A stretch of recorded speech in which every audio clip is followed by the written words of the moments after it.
여러분 안녕하십니까? 광주 MBC 뉴스투데이 시작합니다. 먼저 오늘의 주요 뉴스입니다. 광주시 교육청이 전국 시도교육청 가운데 처음으로 방학 중 무상급식을 제공합니다. 이정선 광주시 교육감의 공약이 현실화된 건데 급식 종사자들 사이에서 반발의 목소리가 나오고 있습니다. 목포의 한 어린이집에서 원아들이 무더기로 잠복결핵에 감염된 것과 관련해 보건당국이 늑장 대응을 했다는 논란이 일고 있습니다. 자율성이 커진 8대 지방의회가 출범을 앞두고 있습니다. 높아진 시민들의 기대에 부응할 수 있을지 주목됩니다. 최근 대구 아파트 시장에 다시 등장한 할인 분양 사례가 향후 더 많아질 것으로 전망됩니다. 다가오는 여름방학부터는 학교에 나오는 학생들에게 무상급식이 제공됩니다. 방학 중에 무상급식을 하는 건 전국 17개 시도 가운데 처음인데요. 이정선 광주시 교육감과 급식 종사자 사이의 갈등이 변수로 남아 있습니다. 이다현 기자의 보도입니다. 광주시 교육청이 방학 중 학생들에게 무상급식을 제공하기로 했습니다. 당장 오는 여름방학부터는 초등 돌봄 학생과 방과 후 유치원생 만여 명에게 학교가 점심을 챙겨줍니다. 지금까지는 방학 중엔 학부모가 밥을 싸주거나 가정에서 평균 7,500원 정도를 부담해 도시락을 시켰습니다. 보편적 우리 교육복지 완성의 첫걸음이라고 보시면 될 것 같습니다. 학부모들 입장에서는 아무래도 좋게 반응하지 않을까 감히 예측해 봅니다. 방식은 크게 두 가지로 나뉩니다. 급식실에서 식사를 직접 주는 직영 방식과 외부에서 단체 도시락을 시키는 위탁 방식이 있습니다. 급식 대상자가 50명보다 적거나 조리원과 조리사 등 근로자들이 방학 기간 근무에 동의하지 않는 경우엔 위탁을 하게 됩니다. 전국 17개 시도교육청 가운데 처음으로 시행되는 방학 중 무상급식은 이정선 광주시 교육감이 후보 시절부터 내세웠던 공약이기도 합니다. 이제 모니터링을 해본 다음에 이것을 확대할 것인가에 대한 것들은 의견을 수렴한 다음에 다시 또 최저화된 정책을 점검해 보도록. 문제는 급식 종사자들과의 불협화음입니다. 직영 방식이 현실화되려면 급식 종사자들의 노동이 반드시 필요합니다. 학교 비정규직 노조는 학교 현장에선 노동자들의 목소리가 약할 수밖에 없다며 광주시 교육청이 노조와 협의를 거쳐야 한다고 주장합니다. 단협 조항에도 근로조건이 저하될 때는 당사자 합의를 해야 된다고 나와 있어요. 그 당사자가 개인이 아니라 노동조합인 건 당연한 거고. 근데 그런 기본적인 절차를 무시하고 계속 일방 통행하고 있고. 시교육청은 노동단체의 의견을 수렴하고 조리원 등 종사자들의 안전과 건강을 위한 대책들도 시행한다는 계획입니다. 방학이 얼마 남지 않은 가운데 갈등의 실마리가 풀릴지 주목됩니다. MBC 뉴스 이다현입니다. 광주 전남 코로나19 확진자 수가 이틀간 800명대를 유지하며 증가세를 보였습니다. 방역당국은 지난 9일 광주에서 370명, 전남에서 440명이 확진 판정을 받는 등 총 810명이 코로나19에 감염됐다고 밝혔습니다. 최근 들어 700명대로 올라섰던 광주와 전남 지역 하루 확진자 수가 지난 8일과 9일에는 이틀 연속 800명대를 기록하면서 코로나19 확산세가 뚜렷해졌습니다. 월요일 출근길 장맛비가 내리고 있습니다. 현재 레이더 영상 보시면 이 정체전선상에서 발달한 비구름대의 영향으로 광주와 전남 대부분 지역에서 비가 내리고 있는데요. 광주와 전남 모든 지역에서 오늘 저녁까지 비가 이어질 전망입니다. 예상되는 강수량은 10에서 60mm, 많은 곳은 80mm가량이고요. 곳에 따라서 돌풍과 천둥, 번개가 동반될 수 있겠습니다. 또 많은 비가 내리는 곳은 시간당 30mm 안팎의 강한 비가 쏟아질 수 있어서 주의하셔야겠습니다. 오늘도 낮 기온 높게 오르겠는데요. 어제보단 덜 덥겠습니다. 광주의 아침 기온 24도 안팎으로 출발했고요. 한낮 기온 30도 안팎까지 치솟겠습니다. 어제보단 4도가량 낮은 기온이지만 습도가 높아서 종일 후텁지근하겠습니다. 날씨 정보였습니다. 목포의 한 어린이집에서 원아들이 무더기로 잠복결핵에 감염된 사실이 확인됐습니다. 보건당국이 손 놓고 있는 사이 결핵 환자가 어린이집에서 일을 했던 것으로 드러났습니다. 박종호 기자가 단독 취재했습니다. 목포의 한 어린이집. 4살 미만 어린이 10명 가운데 절반인 5명이 잠복결핵에 감염된 것으로 드러났습니다. 어린이집 청소종사원 76살 A씨의 결핵 감염이 알려진 뒤 전수검사가 이뤄졌고 이 과정에서 원아들의 잠복 결핵 감염이 확인됐습니다. 잠복 결핵은 결핵에 감염돼 체내에 균이 있지만 활동하지 않은 상태로 당장 전파력은 없지만 평생에 걸쳐 10%가 발병으로 이어지는 것으로 알려져 있습니다. 그냥 너무 화가 나더라고요. 그냥 너무 화가 났어요. 이미 저는 그 약이 독하다는 걸 알았고 그 부분에 대해서 굉장히 걱정이 컸어요. 보건당국의 결핵 환자 발생 대응은 늑장으로 이루어졌습니다. A씨가 폐렴 증세로 병원을 찾았다가 결핵 검사를 했던 시점은 지난 1월 29일. 닷새 뒤인 2월 3일 A씨의 검체에서 결핵균이 나왔다는 검사 결과가 나왔고 검사업체는 보건소와 병원이 접속하는 전산 기록에 결과를 남겼습니다. 그러나 보건소와 병원 어느 곳도 결핵 환자 발생 사실을 눈여겨보지 않았습니다. 이러는 사이 A씨는 2월 11일 아무렇지도 않게 어린이집에 첫 출근을 했습니다. 의료기관과 보건소의 미흡한 대처로 피해는 고스란히 아이들에게 돌아가고 있습니다. 결핵 검사를 했던 병원은 2달이 흐른 4월 중순에야 누락 사실을 확인하고 뒤늦게 보건소에 신고했습니다. 7-8번 다 확인했으면 좋았겠죠. 그렇지만 정말 2월달에 저희가 정말 못 견디는 거죠. 그런 곳에서 이렇게 환자들이 누락됐다고 진짜 감이 상상이나. 우리가 좀 늦더라도 보건소에서 알고 있잖아요. 그러면 저희한테 또 연락을 해야 돼요. 서로 시스템이. 어린이집 취업을 위한 보건증을 A씨에게 정상 발급해줬던 보건소는 늦은 신고만을 탓하며 병원을 신고 의무 위반으로 고발하는 등 뒤늦게 부산을 떨고 있습니다. MBC 뉴스 박종호입니다. 광주 주요 식수원의 저수량이 가뭄의 영향으로 크게 낮아졌습니다. 광주시 상수도사업본부는 지난해 가을부터 비가 적게 내리면서 광주 식수공급원인 동복댐과 주암댐 등의 저수량이 평년의 절반 이하로 떨어졌다고 밝혔습니다. 동복댐의 경우 6월 평균 저수율이 62% 정도인데 현재는 23%에 불과한 상태입니다. 상수도사업본부는 가뭄이 계속되면 수돗물 공급과 수질 관리에 차질이 생길 수 있다고 보고 관련 설비와 정수 처리 상황을 점검하고 있습니다. 광주지방법원이 행정실 직원에게 7년 넘게 집안일을 시키면서 지방보조금으로 인건비를 준 학교법인 이사장에 대해 징역 1년에 집행유예 2년을 선고했습니다. 이사장은 지난 2014년 3월부터 7년 넘게 광주 남구의 한 고등학교 행정실 직원에게 운전과 은행 심부름, 관리비 납부 등 집안일을 도맡게 하고 서류상으로는 학교 행정 업무를 한 것처럼 속여 광주시 교육청으로부터 2억 9천만 원가량의 보조금을 타낸 혐의로 재판에 넘겨졌습니다. 행정실 직원에게 이사장이 시키는 일을 하라고 지시한 행정실장은 벌금 1천만 원을 선고받았습니다. 재판부는 부정수령한 보조금이 모두 환수됐다며 양형 이유를 설명했습니다. 전라남도가 올 상반기에 도내 신축 공동주택 12개 단지 7,894가구를 대상으로 품질 점검을 실시해 418건을 지적 개선 조치했습니다.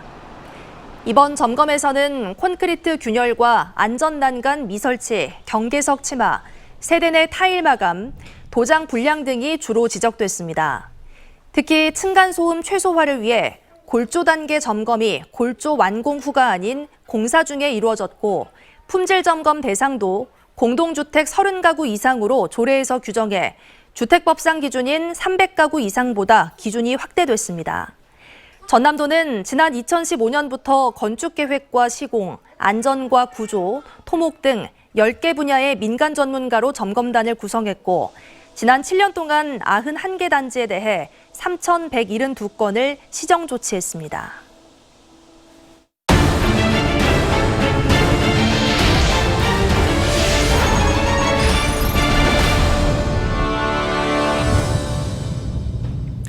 제8대 지방의회 출범을 앞두고 더불어민주당 독식 체제에 대한 우려와 함께 의회 본연의 역할에 대한 기대감이 커지고 있습니다.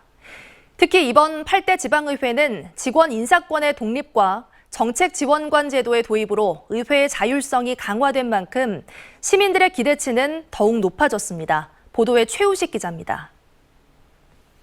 민선 8기 출범과 함께 시군의회도 전반기 원 구성을 마치고 속속 개원 준비를 서두르고 있습니다. 지난 2020년 말 32년 만에 지방자치법이 전면 개정되면서 이번 때 의회부터는 지방의회의 자율성이 이전보다 강화됐습니다. 특히 지방의회 소속 사무직원에 대한 인사권이 의회 의장에게 부여됨으로써 인사의 독립성을 일정 부분 확보했습니다. 또 의원 정원의 절반에 해당하는 정책 지원관을 채용해 의정 자료 수집과 조사, 연구 등을 지원받을 수 있게 됐습니다. 정책 보좌관들이 책임을 지고 연구를 해와라. 그래갖고 이걸 대대적으로 우리 시민들한테 대안을 주면서 우리가 그런 분들의 건의사항을 또 받아서 뭔가 협의점을 찾아서 우리 시민이 잘 사는 그런 생활이 되게끔 하고. 여수시 의회는 현재 3명의 정책 지원관을 채용했고 앞으로 13명까지 충원할 계획입니다. 이런 만큼 시군 의원들에게 거는 시민들의 기대치는 높아질 수밖에 없습니다. 지난 7대 여수시 의회는 역대 어느 때보다 활발한 의정활동을 펼쳤다는 평가를 받았습니다. 지난 4년 동안 의원 조례 발의는 215건, 시정질문 102건, 10분 자유발언이 211건이었으며 여순사건 투기 등 6개 특별위원회를 운영했고 의원 연구 모임도 7개가 활동했습니다. 8대 여수시의회 의원들의 어깨가 무거운 이유입니다. 도내 지방의회 대부분이 민주당 일색으로 집행부에 대한 견제 기능이 약화될 것이라는 지적도 8대 의회가 주목해야 할 부분입니다. 당원들에 의한 그 민주당이 아니라 시민을 위한 민주당이 되어야 되는데 아직 그러지 못하고 있다는 게 좀 안타깝기도 하고요. 그래서 민선 8기에는 좀 시의원들이 좀 자각을 해가지고 당론이 그러해도 그 시민들을 위해서 필요한 일이라고 생각한다면 그걸 적극적으로 이행할 필요가 있다고 생각을 합니다. 제8대 지방의회 출범을 앞두고 강화된 위상만큼 책임도 막중해진 지방의회 의원들의 변화와 각오가 더욱더 중요해졌습니다. MBC 뉴스 최우식입니다.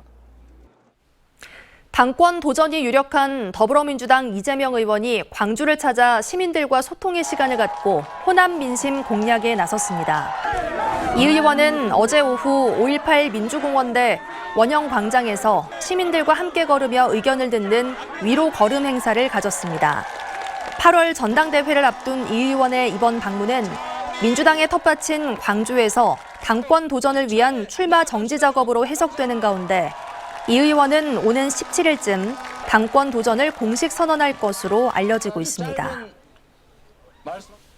제9대 광주시의회가 오늘 전반기 의장단을 뽑고 공식 개원합니다. 광주시의회는 오늘 오전 임시회를 갖고 9대 전반기를 이끌 의장단과 상임위원회 임원 등을 선출할 예정입니다. 의장 후보로는 재선의 민주당 정무창 의원이, 부의장 후보로는 민주당 심철희 이귀순 의원이 등록했습니다. 9대 광주시의회는 오후에 공식 개원식을 갖고 의정 활동에 본격적으로 들어갈 예정입니다.